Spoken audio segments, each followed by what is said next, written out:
tenter de faire évoluer sa situation et dénoncer sa détention dans une geôle de Centrafrique, un Français a entamé une grève de la faim. Il s'agit de Juan Rémy Guignolo. Sa famille relaie aujourd'hui son initiative alors qu'une juridiction doit se prononcer en octobre prochain sur une série d'accusations. Le visa. Bonjour à tous, bonjour à toutes. Didier Assogba, bonjour, vous allez bien? Bonjour Michel, ça va. Qui est Juan Rémy Guignolo? Alors vous connaissez cet homme dont on a vu les images circuler il y a plusieurs mois, sinon il y a un an, sur les réseaux sociaux un peu partout avec vraiment un arsenal impressionnant, arrêté donc à Bangui, en détention de cet arsenal-là de plusieurs armes, des armes de guerre naturellement, et qui était soupçonné, alimenté donc des groupes terroristes et les groupes rebelles aussi au niveau de la Centrafrique, et qui était accusé par le pouvoir central donc de Bangui d'espionnage et d'atteinte à la sécurité intérieure, donc à la sécurité intérieure donc du pouvoir du président centrafricain. Alors il a été arrêté, il n'a pas nié les faits, et donc il est mis en prison. Il suit les procédures en cours, en vigueur là-bas en Centrafrique. Sauf qu'il vient de boucler un an de prison, de détention préventive donc pour le moment, et il doit naturellement pour des faits selon les chefs d'accusation portés contre lui, quand on dit on est accusé d'espionnage, d'atteinte à la sécurité intérieure de l'État, c'est la cour d'assises qui se prononce et c'est la cour d'assises qui juge, et donc il doit attendre passer devant les assises pour être jugé, et certainement il sent que sa détention, enfin sa condamnation ou sa sanction, la sanction qu'il attend au niveau de la Centrafrique là-bas, après que la cour d'assises se réunit en octobre prochain, va pas être une sanction moindre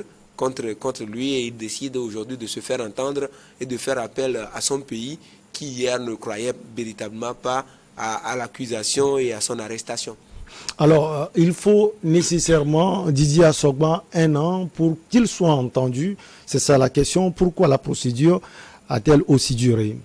Non, on pose la question dans l'autre sens.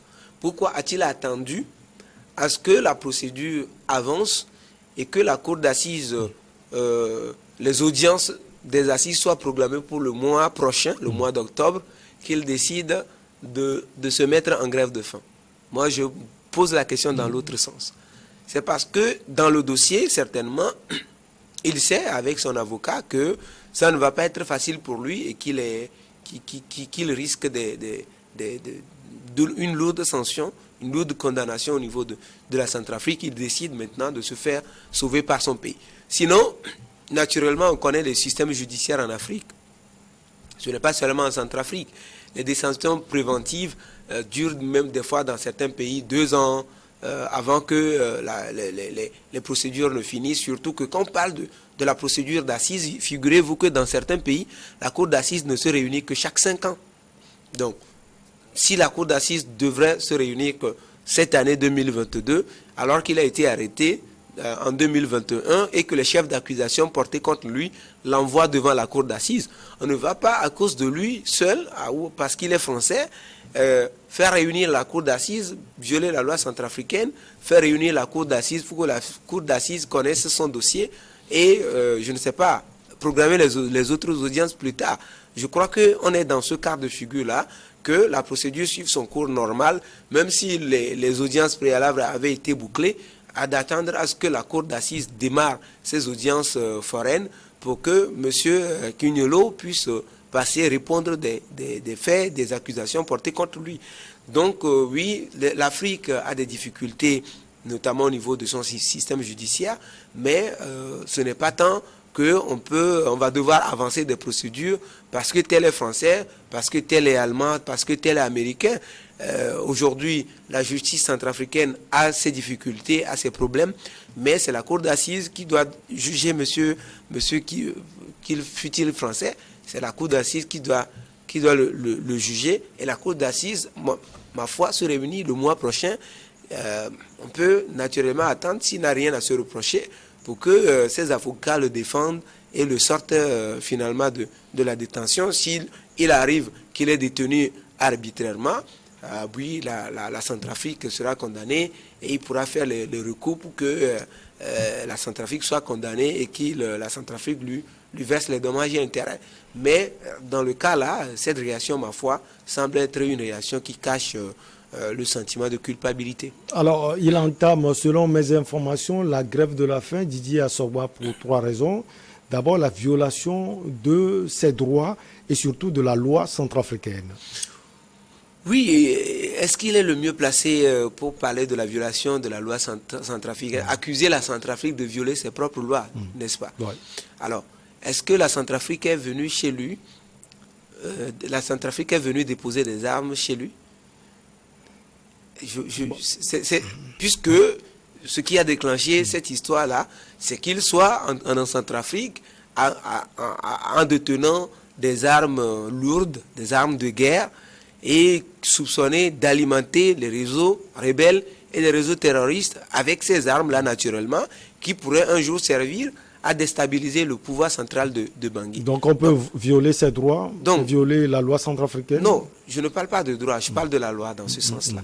Donc, dans ce sens, M.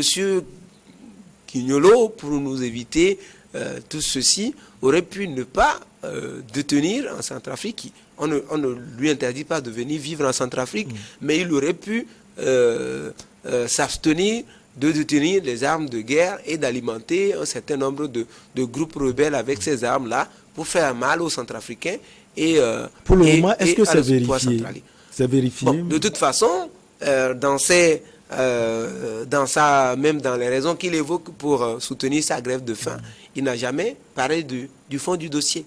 Alors, allons dans le fond du dossier. Alors, les vices de procédure dans toute procédure judiciaire, ça arrive rapidement.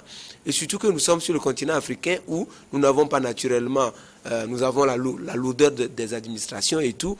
Je dis, il y a plein de Centrafricains qui sont en détention préventive parce qu'ils se sont rendus coupables d'un certain nombre de choses et qui attendent également de passer devant la cour d'assises. Donc, il n'est pas le seul dans le cas. Bon, alors, si entre-temps en détention, il y a eu ces droits personnels qui avaient été violés, là-dessus, je compatis parce que c'est un humain, on ne devrait pas violer ses droits, on devrait lui garantir le minimum qu'il faut le minimum qu'il faut naturellement en ce qui concerne la détention en question. Mais à mon avis, si les Africains étaient en difficulté en France, je ne vois pas que la justice française fasse, à mon avis, des audiences spéciales, parce qu'il serait africain, des audiences spéciales pour qu'il soit jugé. Il arrive dans tout système judiciaire que les juges ne soient pas disponibles, que des audiences soient repoussées et que des jugements soient repoussés. Ça arrive dans toute juridiction, même en France. Donc pour moi, s'il entame une grève de la faim parce qu'il n'est pas coupable et qu'il ne reconnaît pas les faits qui lui sont reprochés, là il y aurait matière à débat, mais parler des péripéties et des faits périphériques, même au dossier, à mon avis, on aurait pu éviter ce dossier-là, attendre que la cour d'assises au niveau de la Centrafrique se prononce sur ce dossier-là, sur le fond du dossier, et qu'il dépose sur la table ces éléments de preuve qui le disculpent au vu des chefs d'accusation qui sont portés contre lui. Et pour moi, ça permettrait d'évoluer naturellement sur le dossier. Et s'il était reconnu non coupable, s'il avait été déclaré non coupable, on applaudirait et il rentrerait tranquille chez lui en France. Mais là, on dit, j'ai eu dire également qu'il entame une grève de la faim pour se faire entendre par son pays et demande... Oui, c'est ça la dernière raison. Voilà, en fait. Et demande à la France l'inertie de son pays. Voilà, demande à la France de venir l'extirper des mains des autorités centrafricaines. Donc, imaginez si c'était un Centrafricain qui était à Paris ou dans une ville en France, qui détenait des armes illégalement et dont les armes servaient à faire du désordre en France et que les autorités françaises l'arrêtent pour le juger, imaginez qu'ils se mettent en grève de la faim pour demander aux autorités centrafricaines de venir l'extirper entre les mains des autorités françaises. Vous pensez que cela aurait pu prospérer? Vous pensez que cela même aurait pu faire objet de tapage médiatique? Je ne crois pas. Est-ce que les Africains ont une fois essayé cela? Le problème, c'est que pendant longtemps, on a pensé que les Africains n'étaient pas intelligents. Mais je pense qu'aujourd'hui que je continue de le dire. Est-ce qu'on a pensé ou bien les Africains ne se sont pas vendus intelligents, Didier Assogba? L'un comme l'autre.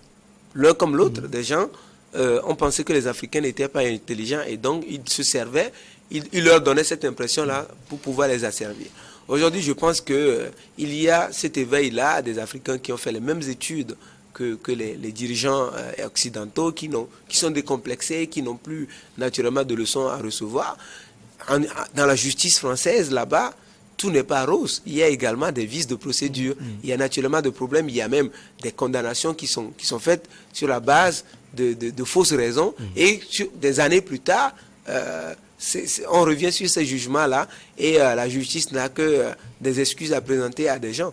Donc je pense que oui, il faut plaider pour le respect des droits de l'homme de M. Quignolo et que ces droits élémentaires, ces droits de droit à avoir un avocat, droit à la visite de ta famille, les droits naturels soient respectés et que, oui, naturellement, de l'autre côté, les autorités centrafricaines travaillent rapidement à ce que, oui, en octobre prochain, comme c'est annoncé, la cour d'assises se réunit naturellement pour connaître du fond du dossier et si M. Quignolo, ressortissant français, est reconnu non coupable, il sera libéré, il regagnera son pays où il pourrait continuer à vivre en Centrafrique. Alors, s'il est condamné, que risque-t-il, Didier Assogba?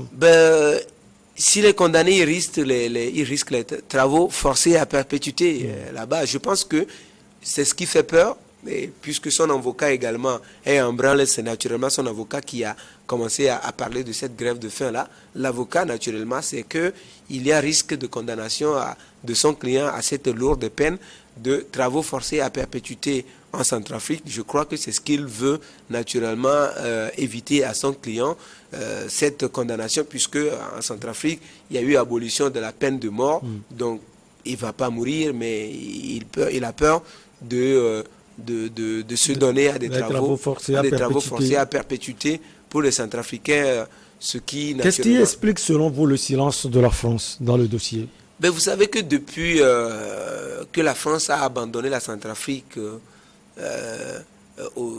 avec l'arrivée au pouvoir du président Touadéra, oui, la France avait abandonné la Centrafrique